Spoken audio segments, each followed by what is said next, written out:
puisque vous parlez du temps d'Ahmed Sékou Touré, la culture guinéenne a existé bien avant l'indépendance. Mais après l'indépendance, on comprend quand même à travers l'histoire qu'on nous raconte qu'il y avait une grande politique culturelle bien structurée en place. Qu'est-ce que vous pouvez nous parler de cette politique culturelle qui a permis à la Guinée de se hisser haut à travers sa culture? Merci de cette question.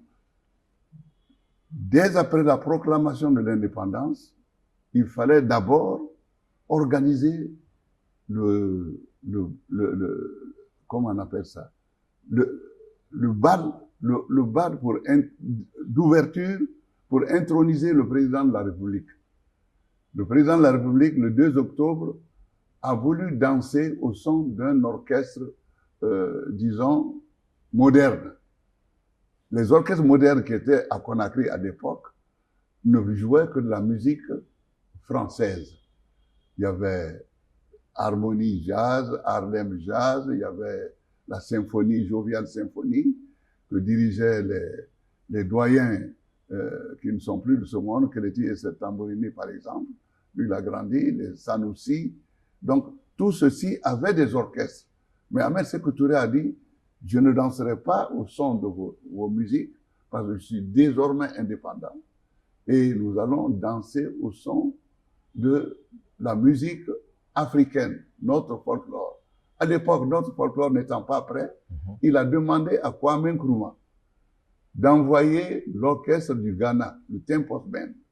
Le Tempos Band qui est venu parce que eux, indépendants depuis 1957, ils ont eu le temps de lancer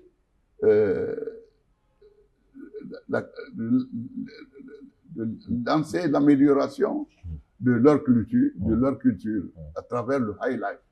Le high life, c'était la grande danse, la grande vie. Et donc, le Tempos Band, sur le rythme du high life, avait déjà arrangé beaucoup de chants folkloriques du Ghana en rythme de danse à la manière européenne.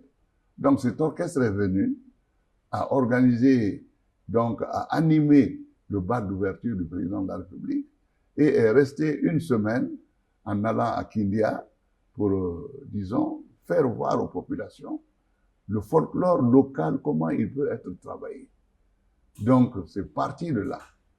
Après le départ du Tempos Band, les responsables de toutes les régions ont eu l'ordre de créer des orchestres dans leur région. C'est ainsi que un stage a été organisé à Conakry, au camp de la garde républicaine, que péjorativement les gens appellent aujourd'hui Camp Boiro. Donc, 6 jeunes de chaque préfecture ont été choisis pour suivre ce stage pendant 6 mois. Donc, au retour dans leur région, les orchestres ont été créés, les orchestres régionaux ont été créés, et les jeunes là, avec ceux qui avaient la volonté de s'engager dans la musique, qui avaient le don, qui avaient des intuitions, donc tout le monde donc s'est approché de l'orchestre et les orchestres ont été créés.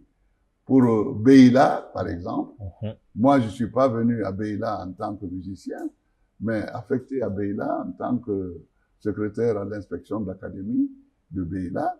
Et j'ai reçu, et avec mon mandat de membre du comité régional de la JRDA, entendez, Jeunesse de la Révolution démocratique africaine. C'est cette structure qui était dans tout le pays, qui encadrait toute la jeunesse.